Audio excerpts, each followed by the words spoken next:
And what we found is how fast he gains rage determines how much fun he's having. Not just because he's killing everything faster, but also because he gets to push more buttons. So we've come across quite a few dilemmas in the fun versus balance issue with the rage mechanic, because he scales exceptionally well, because as you cause more damage, you gain more rage, which allows you to cause more damage. So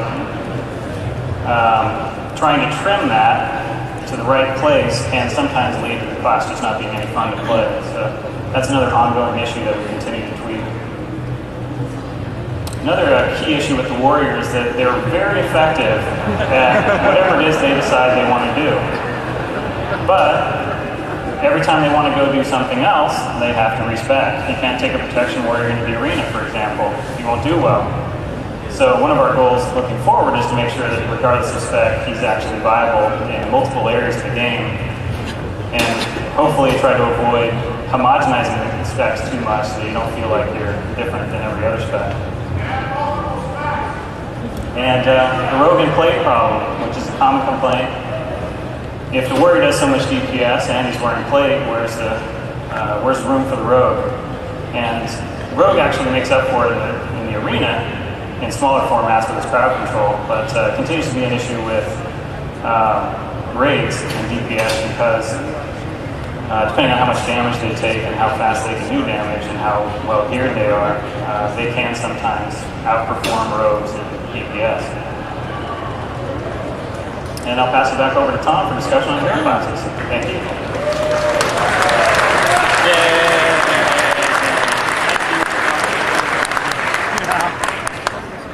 So something we're going to talk about here is the kind of vision for hero classes in the World of Warcraft. This is something maybe some of you have also heard in our previous panel, but for those of you that weren't here, we'll talk about it some more. So the first question would be, what are heroes? Well, heroes are what we interpret to be these classic Warcraft 3 characters brought into the World of Warcraft and made playable. In a lot of ways, they're the classes that we felt like either didn't fill a strong enough primary role to put into the original World of Warcraft, didn't make the cut for some other reason, or for whatever reason would just feel strange to be playing from level 1, just wouldn't feel quite right. The heroes should have a very epic feel to them. So even though the hero classes aren't necessarily going to be more powerful than other classes, they should really feel like there's something different than the ordinary. That's why with the Death Knight example, we've gone with an entirely new resource system that's pretty different, and you can even argue it's slightly more complex than some of the other resource systems for the other classes.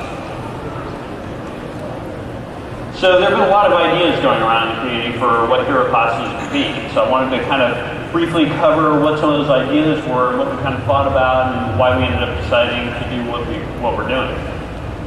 So early on, a lot of the things that we talked about are that the hero classes might be forking classes or somehow additional talent trees on an existing class. And so something what we were finding was that if we actually forked each class in several different directions, was that we'd suddenly snowball out of control with the number of character classes in the game. As Rob mentioned earlier, one of our core philosophies is that we have concentrated coolness. And we want to make sure that every single character class feels very distinct. And if we suddenly took every character class and split them in these 3 completely different directions, or different classes essentially, we felt like we were going to end up having too many different variables, and all of a sudden they would all be watered down. They'd really share too much together. Another idea that's been thrown around is the kind of a multi-classing idea, where the idea would be that you level up as your normal kind of standard character class, and then after you're done with that, you can then take up a secondary class that might be a hero profession.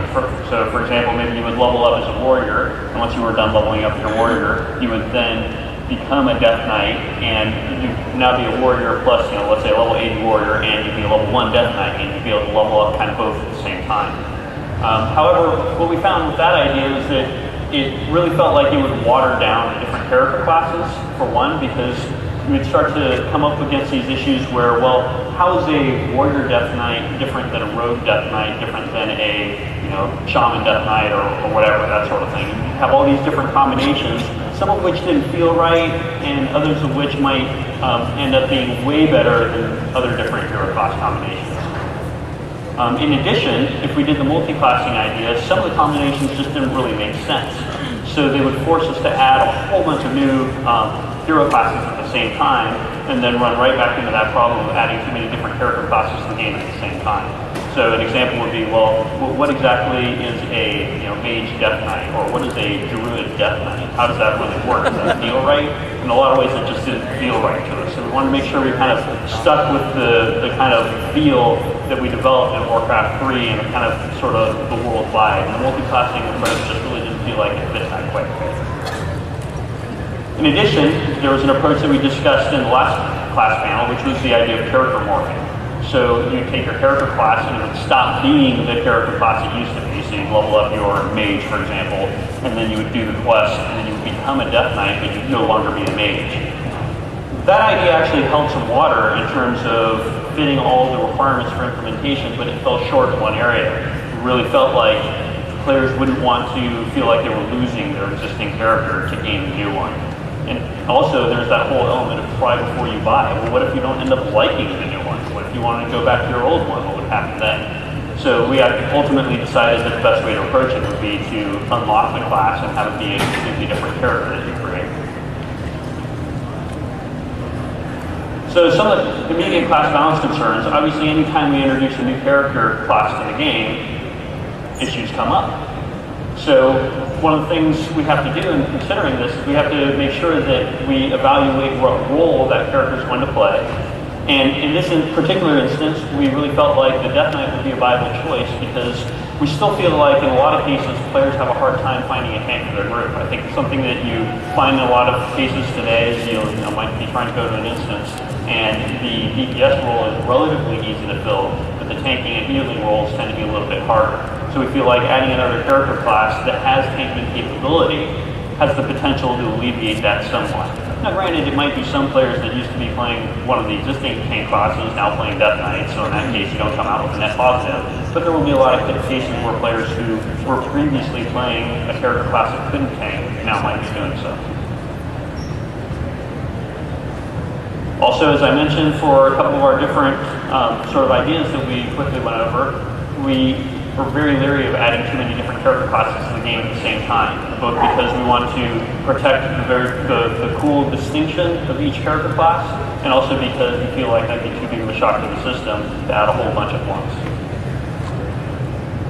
So that brings us to kind of the future of character classes. What are we doing with character classes going from level 70 to 80? The first, like we just discussed, is the Death Knight. Obviously, this is going to be a major new introduction to the game, and it'll put a spin on a whole lot of stuff that's out there. In addition, we plan to add new class spells and abilities from level 71 to 80. In much the same vein that we did from level 61 to 70, we feel like that's a really core part of the character progression, is to be able to level up and get new spells and feel like your class now plays a little bit differently than it used to. Because it's really not all about just getting more powerful. It's not all about having your fireball do more damage or whatever. It's also about doing some new things and having your gameplay change a bit over time and feeling like you have this kind of repertoire of different things you can do to defeat your opponent. In addition, it means that our new content can be balanced in ways and kind of designed in ways that allow players to do things in new encounters that they could never do before. In addition, we plan to extend the talent trees. So at SSL with the Burning Crusade, where we added several more tiers to the talent system for every single tree in the game. We also plan to have the Death Knight will have 3 entirely new talent trees, and every character class will have several new tiers of talents for each tree, going down to the 51-point talent level. And that brings us to our Q&A session. So we have a couple of moderators here. We have Chad, and Micah, you can take your questions. Obviously, I can see nobody's interested in asking any questions, so just kidding. You know what though? It's not surprising. I bet you the hardest part of this is the expansion. Like actual, and the mobs and whatnot. Good first question. Currently, the Shaman has a no CC ability. Is there any plan to add like hex or stasis trap, or if not that, like a totem in the wind that would give us like improved speed for the group or something like that if we can at least get a CC? Well, we'll see from level 71 to 80, we're certainly going to be introducing new spells and abilities, and there's a reasonable chance that one of those might involve some sort of crowd control. I wouldn't expect to see any new crowd control added at level 70. but it is a possibility for either future core spells or abilities, or even a future